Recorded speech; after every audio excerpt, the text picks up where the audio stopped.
Have you ever wondered why the elderly in forgotten towns avoid looking at blank television screens late at night?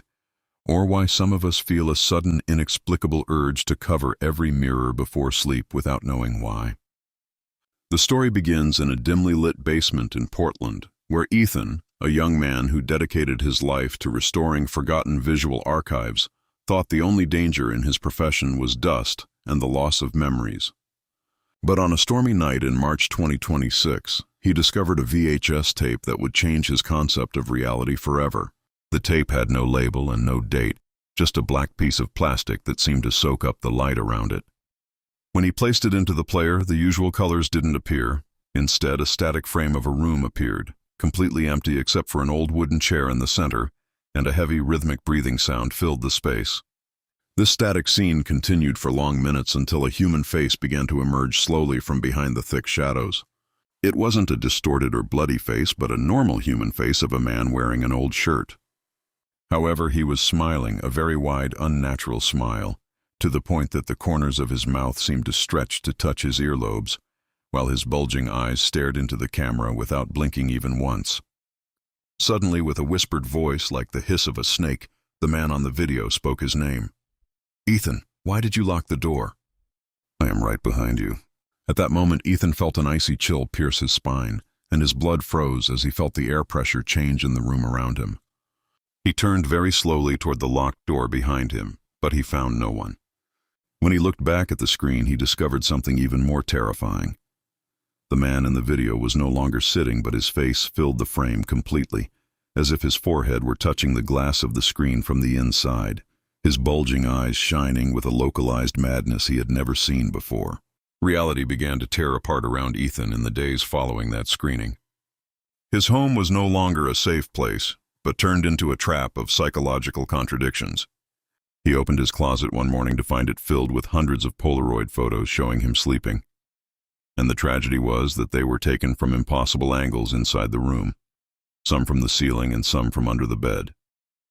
When he tried to call his mother to tell her what was happening, she answered in her usual calm voice, but she began to repeat one sentence only. "Did you eat, Ethan?" For 5 full minutes without stopping, and in the same dead, mechanical tone that carried no emotion, as if she were a broken voice recording in a hollow loop. Meanwhile, local news broadcasts began to circulate strange reports of traffic accidents and suicides across the city, but the victims weren't really dying.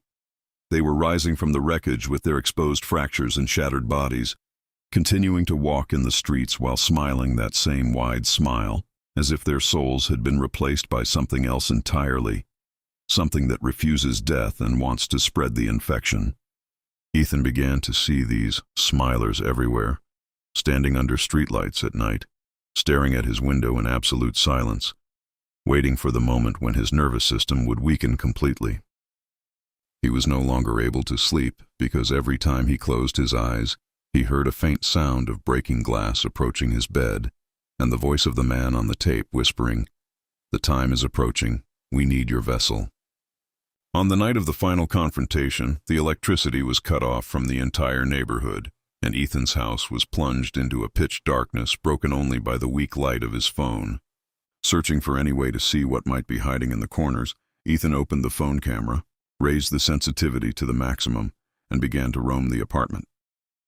When he pointed the camera toward the large mirror in the hall, he saw what made him lose his mind. His reflection in the mirror was not afraid or trembling like him, but was standing firmly, his hands behind his back, and on his face was that impossible wide smile. Ethan then realized that the man he saw on the tape was not threatening him from the outside, but was preparing the way for something inside him. The reflection began to move independently, placed its hand on the glass from the inside, and began to press hard until cracks began to appear on the surface of the mirror. The reflection whispered in Ethan's own voice, but in a dark tone, "Now I will be free from this glass prison, and you will take my place in the static noise forever." With the glass shattering and the shards flying everywhere, there was nothing left but a loud hysterical laugh filling the room. The next morning, neighbors found Ethan standing on his balcony, staring at passers-by in silence, with a smile reaching his ears, while his bulging eyes shone with a strange glint, as if he saw another world that we do not see.